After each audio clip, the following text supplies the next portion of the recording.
السلام علیکم ورحمۃ اللہ وبرکاتہ۔ یہ چند وظائف ہیں جو چند مشکلات جو ہمارے بھائی وغیرہ بہنیں وغیرہ جن سے گزرتے ہیں، اور میں اکثر کہتا ہوں کہ اللہ رب العزت نے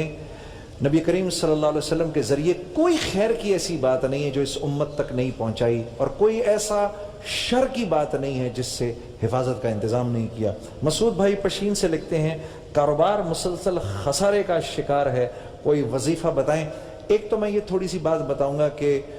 مسعود بھائی ہلکا سا صدقہ کرو کہ صدقہ دفع بلا ہے، یہ میرے نبی کا قول ہے۔ آپ صلی اللہ علیہ وسلم کا ارشاد مبارک ہے، کم و بیش الفاظ ہے، تھوڑا سا صدقہ اور یا نافع، اے نفع پہنچانے والے، کسی بھی نماز کے بعد 100 دفعہ پڑھ لیں اور اللہ سے دعا کریں، یا سارا دن چلتے پھرتے یا نافع میری مدد فرما، یا نافع میری مدد فرما، اے نفع پہنچانے والے میری مدد فرما۔